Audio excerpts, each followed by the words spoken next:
Selamat siang Pak Adi. Selamat siang. Adi, bagaimana dari Pak Adi? Alhamdulillah, mana Pak juga baik ya. Alhamdulillah.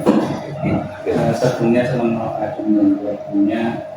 Di sini saya bermaksud untuk mewawancara Pak Adi terkait pengalaman Pak Adi sebagai kepala sekolah, terutama di dalam pengambilan kebijakan atau keputusan selama ini yang dijalankan, terutama terkait dengan kasus-kasus yang ada nilai kebajikan, kemudian saling bersinggungan, terutama yang menyangkut dilema etika dan juga keputusan moral. Mungkin ini Pak Adi, selama ini bagaimana Pak Adi mengidentifikasi kasus-kasus yang merupakan dilema etika dan juga kewajiban moral tersebut? Iya, terima kasih Mas Adil ya. Iya. Terima kasih. Saya sudah di sini sudah 2 tahun, 1 bulan tepatnya. Dapat penugasan yang tempat yang luar biasa ini, sama olahan ini kita mencoba belajar tentang kondisi di sekolahan, kemudian budaya masyarakat, kemudian beberapa aspek penerapan kebijakan yang terkadang memang berbeda. Saya dari barat ini tidak timur lebih halus ini. Kemudian memang di dalam selama 2 tahun terakhir ya saya sudah bisa melihat beberapa karakter teman-teman, kemudian pola-pola teman-teman, kelebihan yang dimiliki, termasuk kekurangan yang perlu diminimalisir agar bisa potensi sekolah bisa lebih naik gitu. Kemudian dari sana saya belajar ya, berarti beberapa aspek harus beri penguatan dengan berbagai macam cara. Kemudian untuk mengidentifikasi hal tersebut, ya memang kunci utamanya adalah kolaborasi. Jadi saya harus sering-sering berkomunikasi dengan beberapa pihak, terutama pemangku kepentingan, berarti kepala desa, kemudian peminjam, Kapolsek, kita hubungi semuanya. Kemudian kita perkuat di luar, kita kuat, kita masuk di dalam. Nah, di dalam tim manajemen, tim pengembang kita kuatkan. Sehingga ketika ada permasalahan, kita lihat ini aspeknya mau ke arah mana? Apakah sekedar benar salah ataupun melanggar etika, walaupun itu benar ya, sehingga nanti wujudnya bujukan moral tadi ya. Seperti itu. Jadi kita dengan berjalannya waktu kita sambil melihat mana yang perlu diselesaikan dan mana yang dianggap itu sebagai persoalan utama dalam kepentingan olahan itu sendiri. Berarti kuncinya ada di kolaborasi dulu. Iya. Luar berarti dengan pemangku kebijakan yang ada, termasuk perprovinsian, dengan manajemen sama tim pengembang, dan juga mungkin wakil-wakil.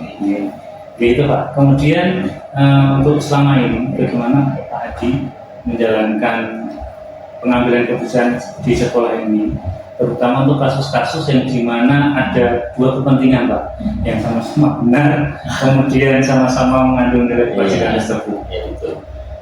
Memang di mana ada tempat di situ kita berbicara, tapi di situ pun muncul persoalan seperti itu ya. Nah, kasus yang terbaru kan misalnya yang kebetulan PPDB ya. Iya. PPDB itu mungkin masuk skala nasional ya, tapi memang itu di depan mata kita baru selesai. Artinya ketika kita sudah berada di masyarakat, itu saya dapat ujian itu, Pak petinggi sampai mengatakan, wah ini baru kali ini ada kepala SMA malah ke kami kan, wah udah supaya kita harus saling kenal. Tapi dari situ ke kecamatan dan sebagainya kita menjalin hubungan luas, tapi tadi mesti ada kepentingan yang dari pertemanan itu ya. Yang saya di bulu tangkis, kemudian dengan teman-teman juga ketika PPDB, terutama penyelenggara negara yang memang tahu ada peluang di sana ya akhirnya menghubungi kami. Yang memang dilalah PPDB semakin lama itu bukan semakin longgar tapi semakin ketat. Jadi yang namanya saya membantu orang kan ya harus ya. Tapi loh kok aturan itu ya tapi sedikit banyak itu menyelamatkan saya. Artinya ketika berbuat terhadap aturan kan apapun tahu, waduh, iya ada aturannya, jadinya itu tidak bisa kalau aku mungkin memaksa sebagainya karena memang ternyata seperti itu. Juga saja tahun 2023 itu kan ada kelonggaran ketika anak tidak ada ulang ya. Tapi sekarang malah nggak tahu nih. Kayak banyak laporan sebagainya, ombudsman kuat-kuat kali ya. Akhirnya ada buatan di regulasinya iya, waktu akhirnya kemarin beberapa sekolah ini memang mungkin apa ya malah tidak ada muridnya kan terlalu panjang waktu itu. Ya jadi kita membantu teman, tetapi ternyata nggak bisa ya. Pengennya seperti itu karena paling itu udah deket ya kan.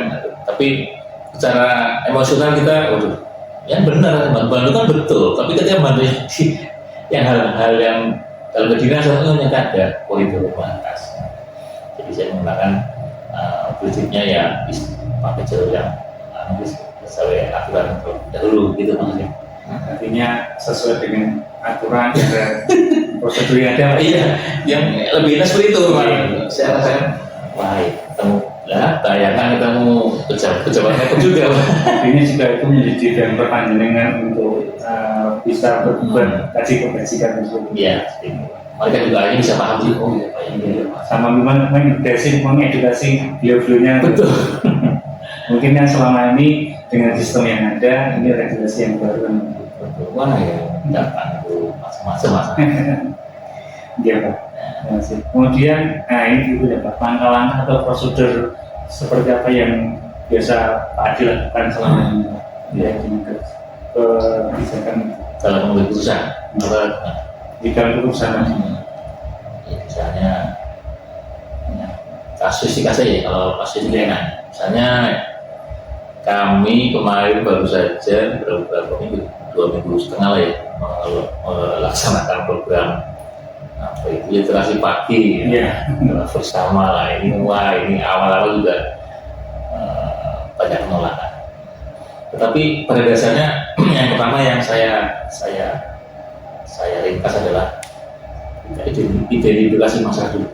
Ada apa dengan ketika suasana ketika siswa sudah tertib, berarti guru seharusnya sudah lebih dulu tertib kan itu mas ya. Nah, jadi masalah, kemudian kita bukan fakta. Oh iya, sisanya sudah mulai tinggal 5 orang. Gurunya kok kelihatannya masih ada beberapa yang belum keluar. Oh masih belum. Jadi kita bukan fakta, identifikasi masalah, kita mengenal fakta, kemudian kita cari apa namanya? Analisa pembenaran dari fakta-fakta itu seperti apa. Kita cari narasumber yang kira-kira valid ataupun kita langsung panggil beberapa guru yang memang apa ya istilahnya mungkin masih telat gitu mas ya.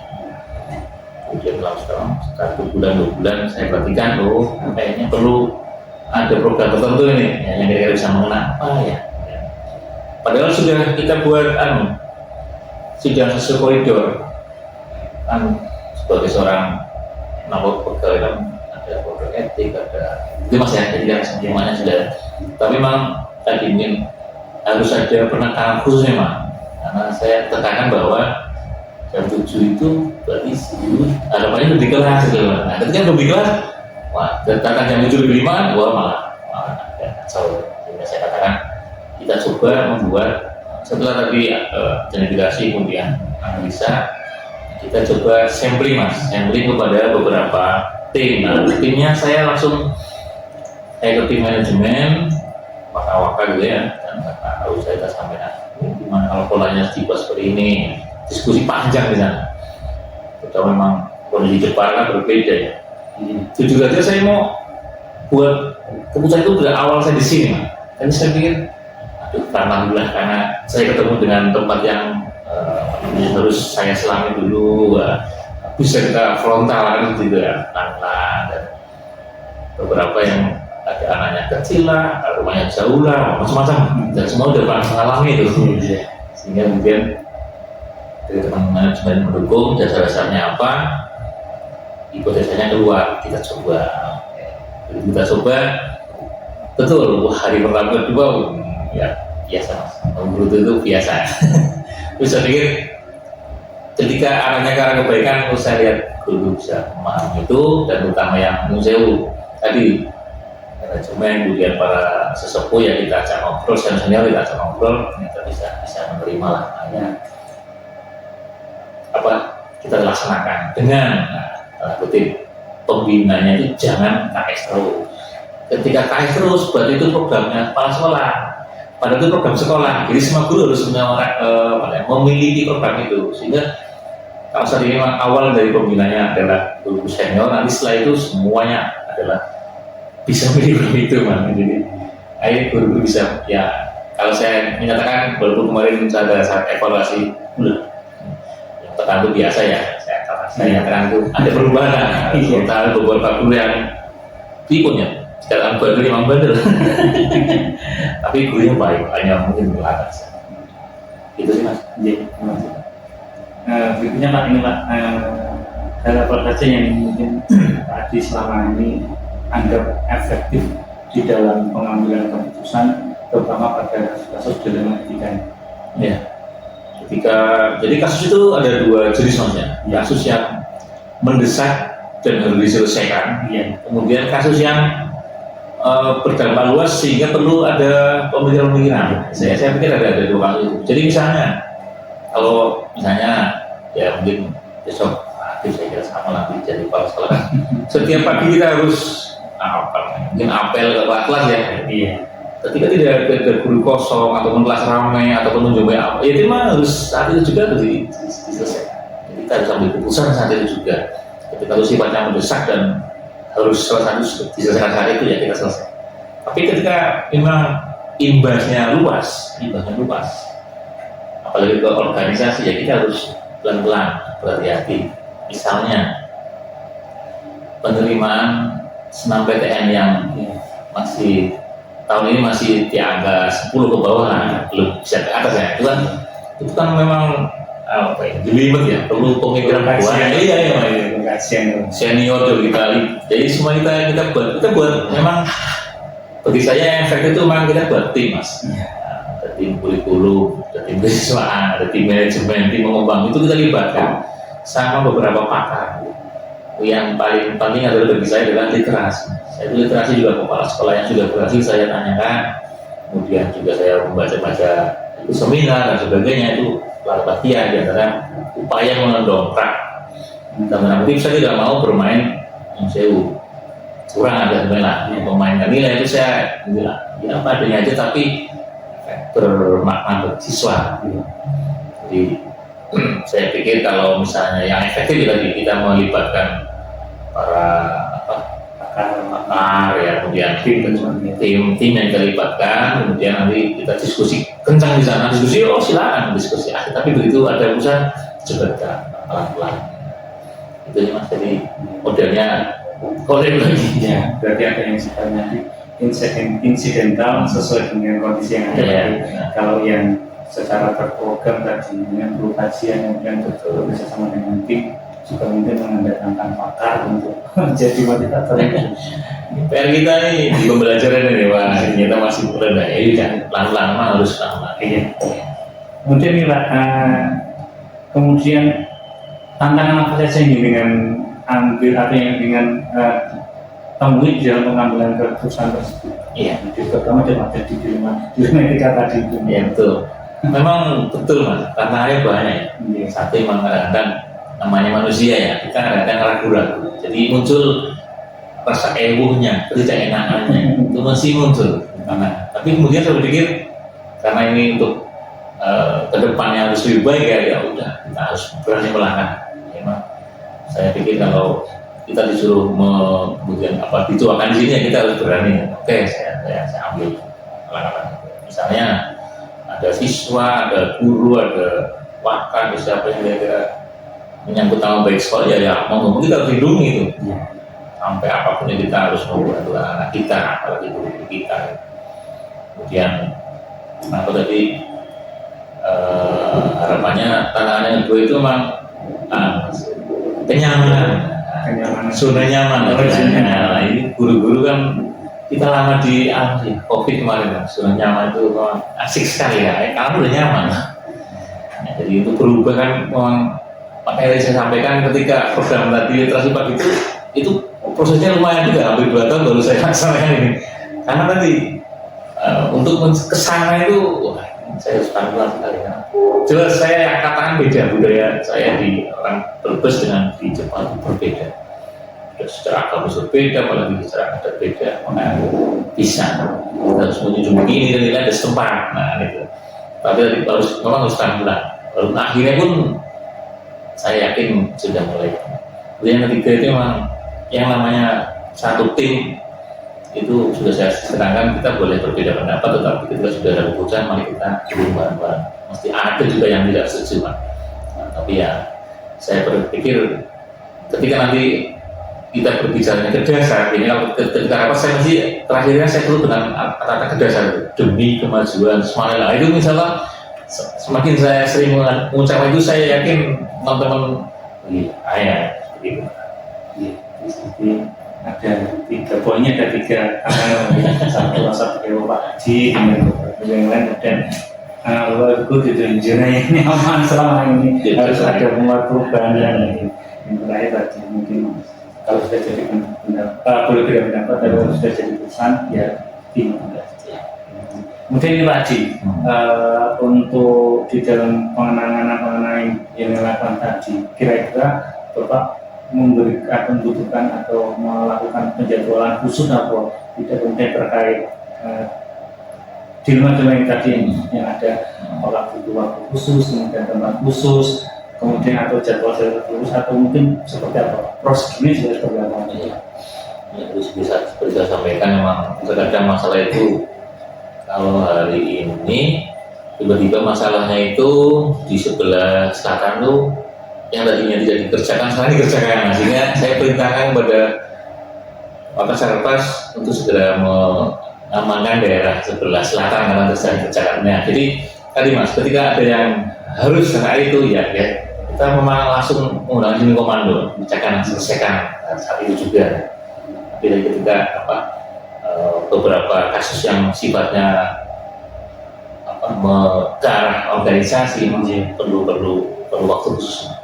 Dan itu kita buat dalam sebuah program sekolah, ada program semester, tahunan, kemudian evaluasi juga ada evaluasi bulanan, evaluasi semesteran, evaluasi tahunan. Itu kita jadwalkan karena mesti di situ ajang untuk mencari mengevaluasi masalah, tapi juga memunculkan solusi. Nah, itu saya suka sih, saya jadwalkan untuk evaluasi itu mesti selalu di setiap bulan kita mengadakan rapat, kemudian di setiap dalam rangka tadi meminimalisir masalah sebenarnya.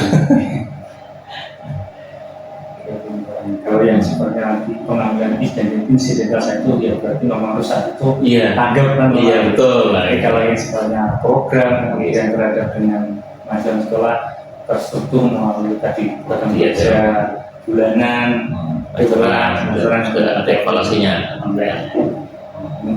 Sangat bagus ini Pak. Perlu nanti jadi kajian. Ya, dari bareng-bareng. Kemudian ini Pak, pertanyaan berikutnya, adakah mungkin seseorang atau faktor apa yang selama ini mempermudah dan membantu Pak Haji di dalam pengambilan keputusan, terutama di kasus dilema etika tersebut? Iya. Yang pertama literasi, Mas.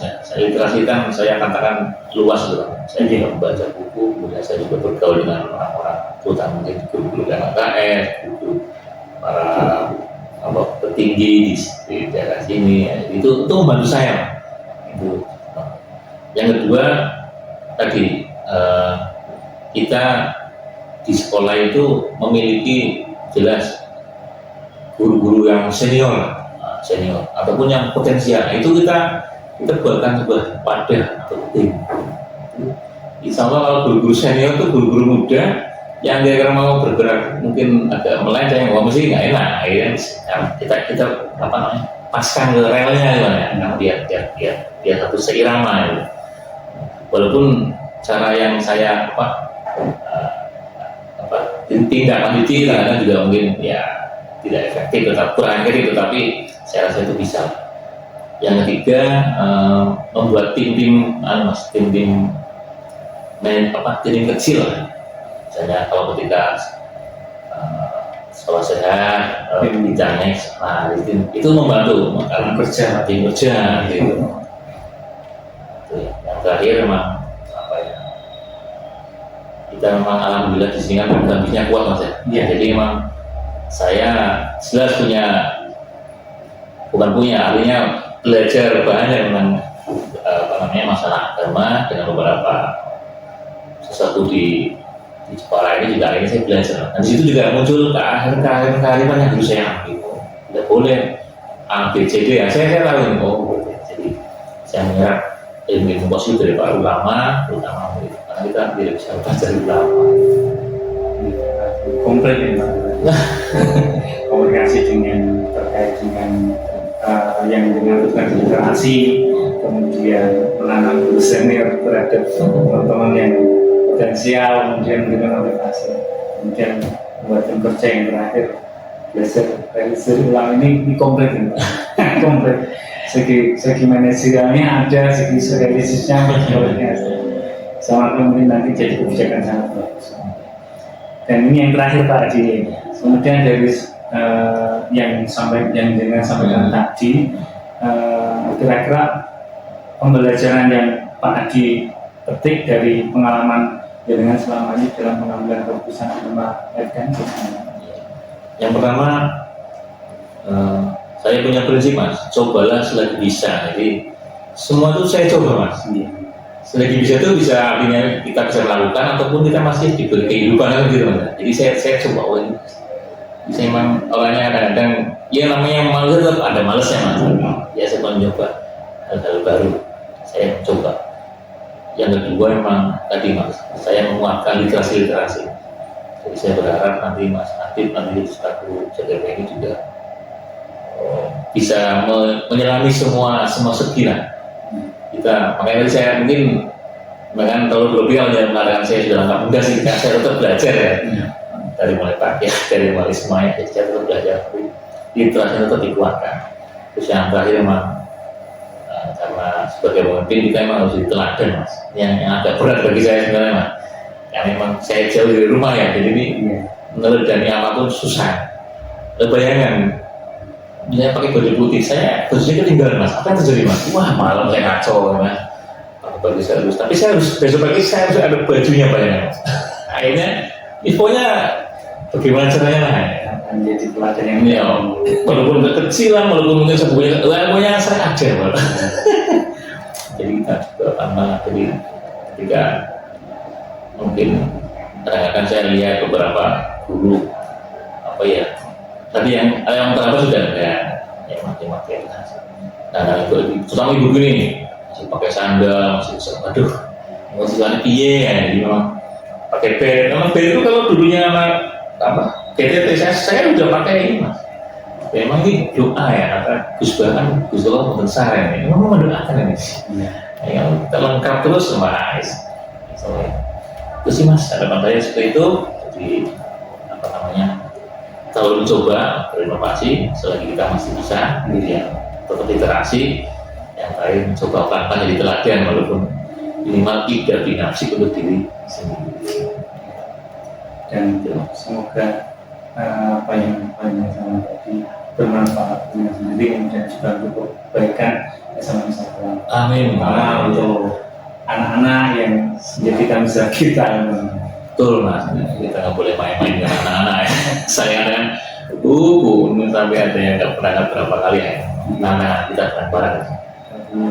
Tapi ya kalau saya melihat ini sudah mulai bergerak ke arah itu. Karena salah satunya juga faktor kepala sekolah kan. Kolaborasi dengan teman-teman. Mungkin seperti pertama bahwa biasa itu karena dibiasakan dipaksakan. Memang seperti itu. Jadi karena dipaksakan jadi biasa-biasakan jadi kebiasaan. Sama kalau kita proses mungkin yang anak kecil menjadi dewasa gitu. Selalu ada pengen sesuatu juga. Kita Adi terima kasih atas sharingnya dan saya juga terima kasih ini pengalaman saya untuk kayak diri saya, kemudian juga memperbaiki saya juga kurangnya. Terima kasih sudah sedikit banyak sudah menjadikan Pak Hadi role model saya. Oke, terima kasih juga ke Mas Hadi, tetap semangat, jadilah lebih baik, terutama untuk semangat Tuhan. Ya, oke. Dan doakan keluarga. Amin. Mas ya, oke, makasih Mas Hadi.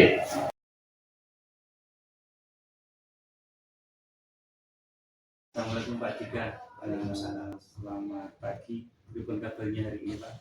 Alhamdulillah baik Pak. Matur nuwun sampun rawuh. Iya. Sekolah kami. Insyaallah kita bisa ngobrol-ngobrol gitu ya. Ini Pak, maksud saya ke sini saya ingin mewawancari Pak Jika selaku kepala sekolah di SMP Muhammadiyah, SMP Muhammadiyah Makan. Kemudian saya ingin menggali pengalaman dengan terkait dengan kebijakan atau solusi bagaimana menyelesaikan sebuah permasalahan yang bersifat dilema etika dan juga mungkin bersifat moral. Sama-sama belajar ya Bapak ya. Artinya kami juga mungkin ada perbedaan kondisi di mana institusi kami ini mungkin ada situasi yang mungkin berbeda penyikapan dengan instansi-instansi yang lain. Barangkali ini kita share pengalaman saja ya Pak. Siap. Ini Pak, saya mulai Pak ini. Yeah. Yang pertama, bagaimana Pak jika selama ini mengidentifikasi kasus-kasus yang merupakan dilema etika maupun bujukan moral? Oke, dilema etika dan bujukan moral ya. Ya. Jadi yang pertama berkaitan dengan identifikasi tersebut, kami terbiasa melakukan beberapa fase, beberapa langkah. Praktis untuk identifikasi adalah mengkaji terkait dengan keadaan faktual yang ada di lapangan. Kemudian berkaitan dengan hal tersebut, kita melihat terkait dengan urgensi, kemudian dasar, kemudian kebijakan yang ada di sekolah kami untuk merumuskan beberapa kebijakan yang akan kita ambil terkait dengan orientasi dilema etika dan bujukan moral. Seperti contoh terkait dengan dilema etika, bagaimana kita memposisikan diri sebagai pemimpin dan juga kawan. Artinya kawan-kawan ini juga harus dimanusiakan, Bapak. Jadi ada proses-proses persuasif di mana kawan-kawan ini tetap harus dikaji terkait dengan urgensi tadi. Kemudian untuk bujukan moral, ya ada beberapa keadaan sih Pak berkaitan dengan itu, dan mungkin ada yang bersifat ADART terkait kebijakannya, juga ada yang bersifat situasional atau kondisional. Jadi menginventaris permasalahan atau dilema etika itu berkaitan dengan pengkajian fakta-fakta yang nanti akan kita hadapi seperti apa. Jadi itu Pak ya, di dalam identifikasinya dengan mengkaji dari fakta-fakta yang ada, kemudian berdasarkan urgensi dan juga regulasi yang betul Pak. Ya, karena regulasi ini menjadi pedoman kita, Pak, menjadi pedoman kita dalam menjalankan institusi. Karena regulasi ini praktis sudah disepakati oleh semua pihak, mulai dari kalau di kami namanya pimpinan cabang, majelis dikdasmen, kemudian komite juga, termasuk kami mengajak beberapa wali murid untuk merumuskan, Bapak. Jadi itu menjadi pegangan kami dalam menjalankan institusi ini. Berikutnya Pak, mungkin gini, di dalam pengambilan keputusan di sekolah tersebut, kemudian bagaimana dengan menjalankannya, terutama kasus-kasus di mana ada dua kepentingan yang sama-sama benar tadi Pak. Kemudian yang sama-sama benar itu mengandung nilai kebajikan. Ya, ini memang benar-benar dilematis ya Pak Hatip ya, karena tadi yang seperti saya sampaikan di awal terkait dengan memanusiakan manusia, kita itu sebagai top leader tapi tidak diajarkan budaya kita untuk otoriter. Meskipun kita ada regulasi, tapi bagaimana regulasi itu bisa diterima dan menyamankan semua. kalau ada kondisi di mana dilema apa tadi Pak, dilema etika berkaitan dengan dua atau lebih kegiatan yang sama-sama baik begitu ya, saya selalu merujuk yang pertama kembali lagi Pak ke regulasi, ke aturan yang sudah disepakati bareng-bareng itu. Kemudian kami breakdown kembali merujuk pada orientasi skala prioritas. Skala prioritasnya bagaimana kalau hanya sekedar misalnya saja Bapak ya, ini ada satu kondisi di mana Bapak Ibu guru MGMP misalnya MGMP, kemudian praktis hari itu adalah jam mengajar, tapi kami punya kebijakan seperti ini Bapak, jadi di jam MGMP atau hari MGMP itu kami kosongkan pembelajarannya. Mungkin ini tidak spesifik ya Bapak ya, cuman ini menjadi salah satu kajian kami untuk menentukan kebijakan. Misalnya ini kita agak melebar sedikit terkait dengan kondisi pribadi, ada kepentingan-kepentingan yang sifatnya keluarga barangkali seperti itu, kami tetap kaji dulu berkaitan dengan urgensinya dan kami akan sampaikan terkait dengan skala prioritas. Teman-teman yang bisa menentukan skala prioritas Bapak, artinya di kepentingan yang ada di keluarga itu posisi beliau sebagai apa. Karena saya selalu menyampaikan kepada teman-teman, guru terutama, anak-anak itu butuh kita. Jadi jangan sampai terlalu banyak ditinggal. Maka penguatan-penguatan itu terus kami sampaikan terkait dengan kebijakan praktis, kami akan mempertimbangkan banyak hal. Ya salah satunya itu tadi regulasi, kemudian skala prioritas, kemudian mengingatkan tupoksi beliau, Pak, tupoksi beliau, dan juga urgensi. Barangkali itu sih Bapak terkait dengan menyikapi hal-hal yang sama-sama baik ya Pak ya. Sama-sama baik ya. Repot juga kalau misalnya kita langsung jangan dan sebagainya. Tapi kalau ada situasi yang dimana memang harus disikapi secara langsung, ya kami sampaikan secara langsung. Nah, Pak. Kemudian ini Pak, langkah-langkah atau prosedur yang biasa jenengan lakukan selama ini bagaimana Pak? Terkait dengan pengambilan keputusan untuk dilema etika itu tadi ya Pak ya. Pengambilan keputusan kami memang ada yang sifatnya situasional, ada yang sifatnya berkala Pak. Kami biasanya melakukan pendekatan terlebih dahulu, yaitu tadi Pak, kembali menggali fakta-fakta terkait dengan urgensi dan seterusnya. Kalau memang keadaan itu tidak harus diselesaikan saat itu, kami berikan contoh. Ketika posisinya kami ada evaluasi mingguan, kami adakan 1 minggu sekali di hari Sabtu. Itu adalah waktu di mana kita akan berkumpul dan menyampaikan keluh kesah. Jadi kalau ada yang izin, yang akan izin terkait dengan kepentingan apapun itu, pasti akan kami sampaikan terkait dengan urgensi dari kegiatan ini. Karena kegiatan ini kita hanya ketemu sepekan sekali. Momentum ini jangan sampai dilewatkan, maka kami akan tunda, akan menyampaikan untuk ditunda terlebih dahulu untuk izinnya, untuk izin yang sifatnya barangkali atau porsi yang sifatnya di tempat lain, mohon bisa dikondisikan. Kalimat kami semacam itu Pak. Untuk yang step-step itu kan yang tadi secara langsung, kemudian yang berkaitan dengan dilema etika yang sifatnya mungkin agak kompleks begitu, kami punya langkah-langkah. Langkah-langkahnya adalah mungkin yang pertama kami melibatkan struktural untuk diskusi, barangkali ada pandangan-pandangan, tetap merujuk kepada regulasi. Jadi regulasi ini menjadi poros untuk penentuan kebijakan yang nanti akan diambil. Akan tetapi kami tetap melibatkan teman-teman budaya terkait dengan bagaimana, yang jelas kami ajak ketemu terlebih dahulu Bapak. Kami ajak ketemu terlebih dahulu, kami tanya berkaitan dengan beberapa hal yang terkait dengan itu, baru nanti kita bisa selesaikan bareng-bareng.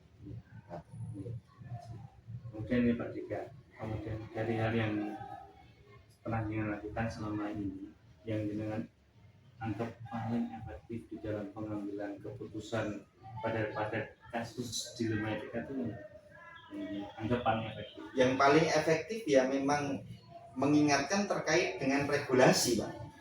Itu paling efektif. Jadi misalnya ada satu kondisi di mana teman-teman itu apa ya istilahnya dihadapkan pada dua kepentingan yang sama-sama gitu kan. Kami sampaikan regulasinya saja.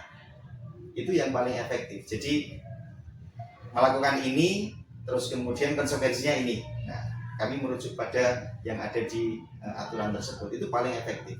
Cuman itu jarang kami lakukan, Pak. Kami jarang melakukan itu. Hanya di kondisi-kondisi tertentu saja lah.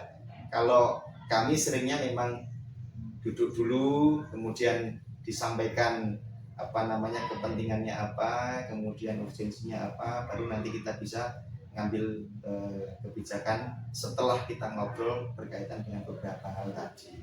Tapi yang paling efektif, Pak, memang regulasi. Usah penak nih, Pak. Istilahnya tinggal kita, niki Bapak mohon bisa dibaca.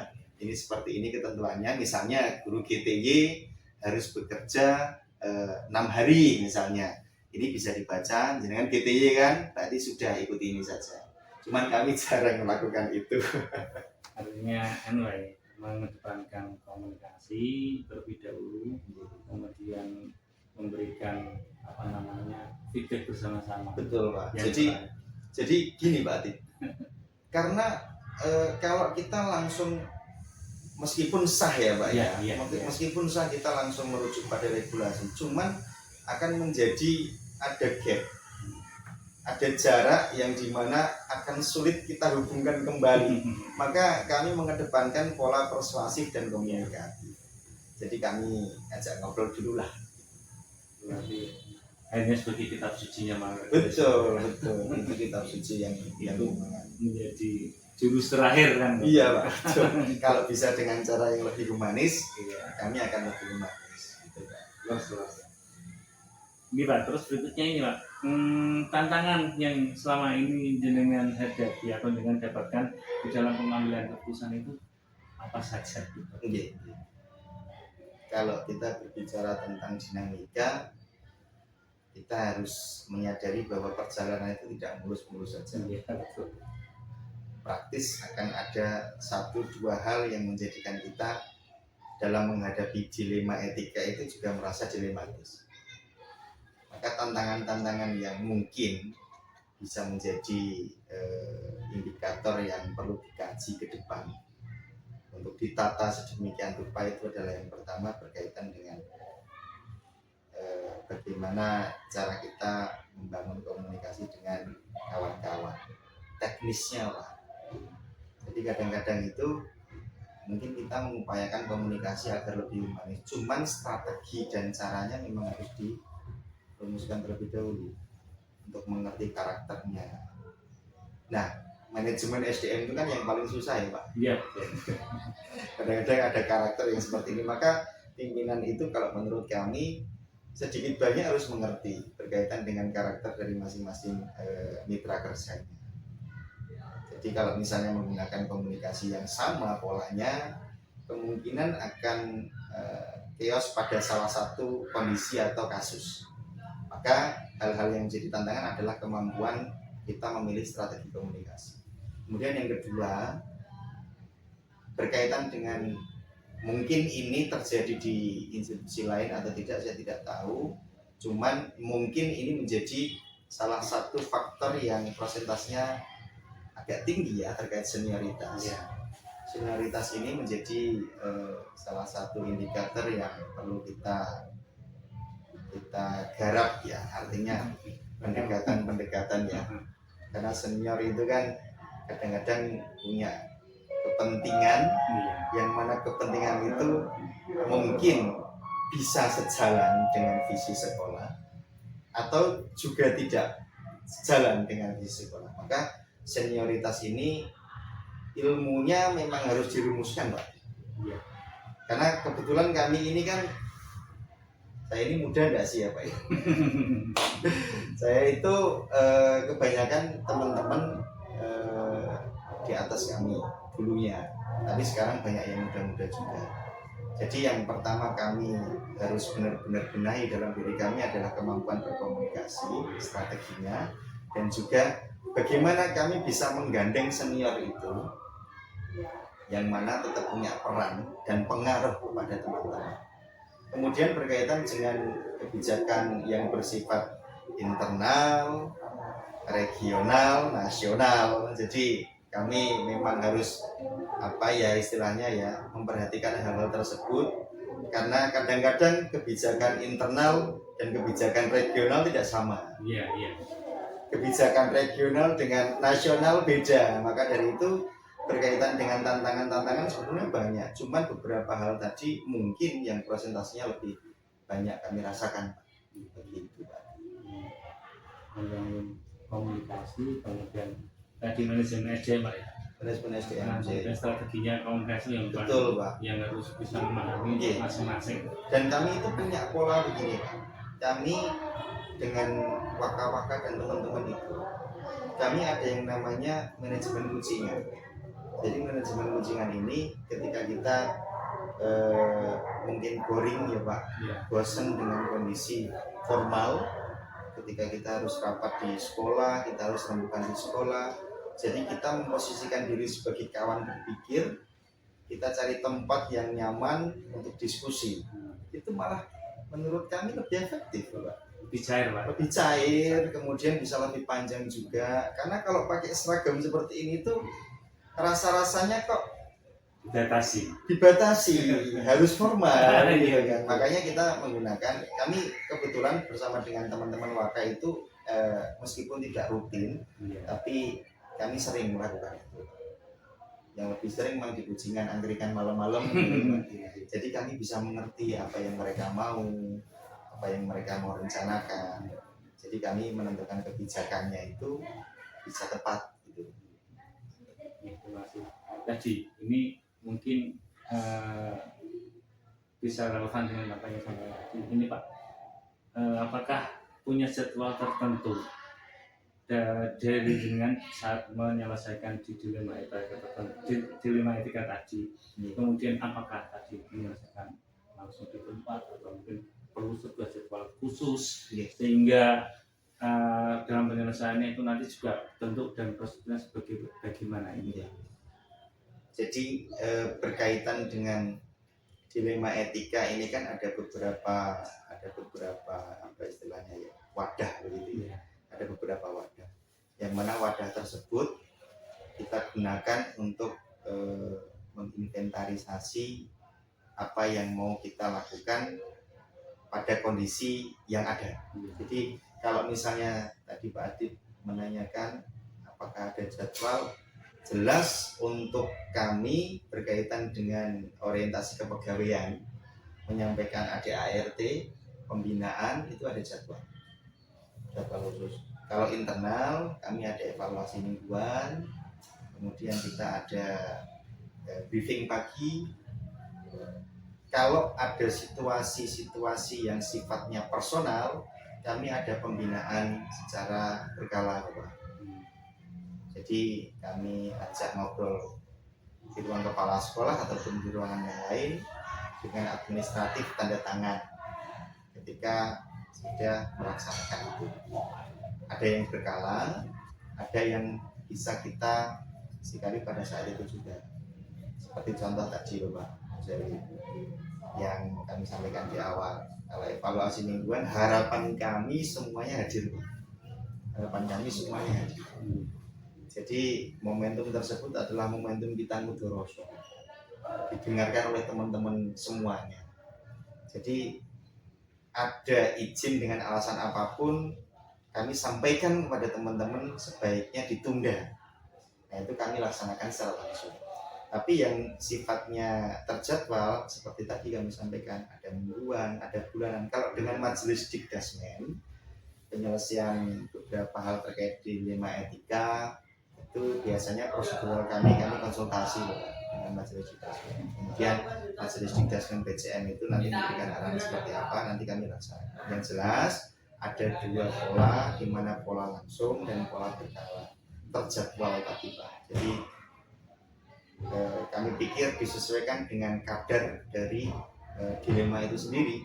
Kalau dilema itu bersifat ringan dan bisa diselesaikan secara kebijakan top leader atau top pimpinan, langsung disikapi saja.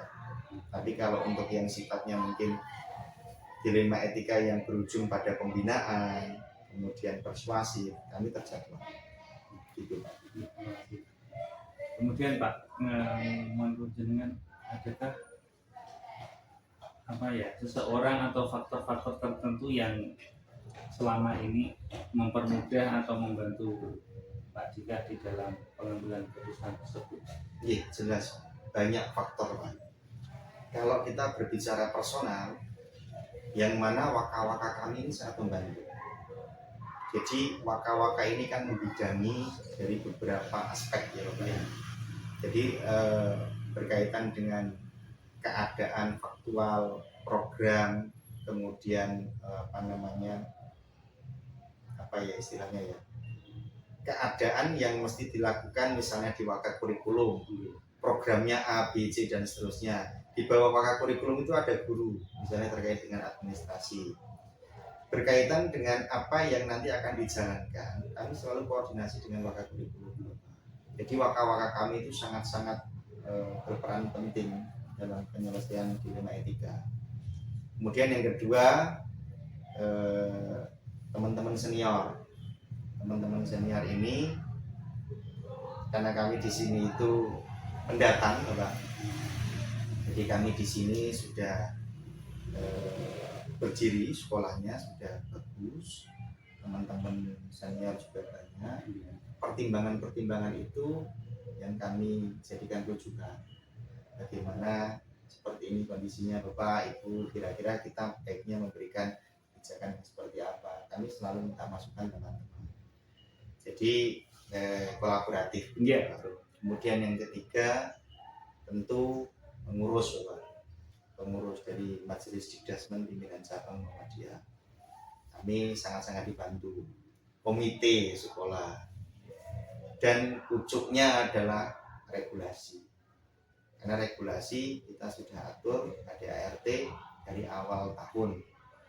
Meskipun nanti ke depan atau dalam perjalanannya ada beberapa perubahan yang kondisional, itu nanti akan kami sampaikan secara berkala pada teman-teman kalau ada perubahan. Itu Pak. Jadi faktornya banyak sekali. Jadi pimpinan itu nggak bisa sendirian Pak, mumet Pak. Maka harus cari istilahnya faktor-faktor penunjang untuk mendukung dan juga menjelaskan visi misi betul. Nah ini yang terakhir Pak. Kemudian yang terakhir saja ini Pak. Dari yang semuanya disampaikan tadi, kemudian pembelajaran apa yang kita petik atau ambil saat mengambil keputusan-keputusan di lembaga tersebut. Ini yang paling utama sih Bapak menurut kami. Jadi posisi ini kan, atau kami meyakini setiap posisi itu praktis ada nilai pembelajaran. Apalagi kita sebagai yang dituakan gitu ya, praktis kita akan mengambil banyak pembelajaran atau hikmah dalam proses yang kita jalani. Yang pertama, kami menjadi lebih sabar untuk istilahnya menghadapi dinamika yang naik turun dalam mengelola tempat usaha atau institusi. Yang kedua, ilmu kami semakin tambah karena kami belajar sambil melakukan. Jadi bukan hanya teori, tapi kita sudah langsung praktik di lapangan. Kemudian yang ketiga berkaitan dengan, karena kami di top leader pengambil kebijakan, kami merasa bahwa pengkajian atau pengambilan kebijakan itu menjadi sangat penting karena untuk kemaslahatan. Jadi prinsip khairun nas anfa'uhum linnas itu akan terbreakdown dengan sendirinya ketika kita mengkaji kebijakan-kebijakan atau regulasi-regulasi yang kita tentukan. Jadi kami merasa kalau misalnya kami punya program, kami punya kebijakan harus dilaksanakan, terkait dengan kebermanfaatannya seperti apa ya. Nah itu yang menjadikan kami merasa insya Allah menjadi tambah pahala, tambah pahala, dan tadi sabarnya juga menjadi kuat. Hikmahnya kita semakin yang namanya mengelola amal usaha itu kan bukan hanya sekedar strategi duniawi ya Pak ya. Iya. Pendekatan ukhrawinya itu loh Pak yang sekarang menjadi istilahnya ya sidik-sidik diperbaiki hubungan dengan Tuhan. Maka hikmahnya banyak sekali. Beberapa yang pokok sudah kami sampaikan tadi Pak Adit. Jadi intinya kami bersyukur berada di fase ini, di posisi ini, meskipun tanggung jawabnya berat, tapi insya Allah kami menikmati karena banyak hal yang kami dapat. Gitu. Mas Pak Jika dari semua yang dengan sampaikan, saya mungkin bisa menjadi merefleksi diri sendiri untuk mengambil apa pengalaman dari jenengan untuk nanti saya terapkan baik di dalam diri saya sendiri, dalam pendidikan maupun mendidik keluarga. Dan yang terakhir, terima kasih sudah meluangkan waktunya untuk wawancara ini. Kemudian saya secara pribadi berdoa semoga Pak Dika menjadi lebih baik di dalam mengelola sekolah atau SMP Muhammadiyah ini menjadi lebih baik, dan harapan kita semua SMP Muhammadiyah 5 Kalinyamatan bisa menjadi SMP yang favorit, kemudian berkualitas, mengalurkan siswa-siswanya sehingga nanti bisa berguna untuk nusa bangsa dan terima kasih Pak Adi, terima kasih kembali. Yang pertama sudah berkenan silaturahim, insya Allah memperpanjang umur dan menambah rezeki. Yang kedua, kami mohon maaf jika apa yang kami sampaikan tadi barangkali tidak sesuai dengan ekspektasi, tapi inilah yang kami jalani Pak.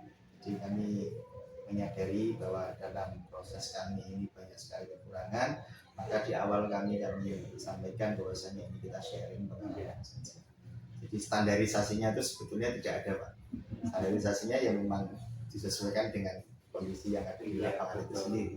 Kami doakan Pak Adit lancar segala aktivitasnya, segala bentuk ikhtiar baiknya dimudahkan, dimampukan, dan juga diberikan keberkahan oleh Allah Subhanahu wa taala. Terima kasih banyak. Sehat-sehat selalu.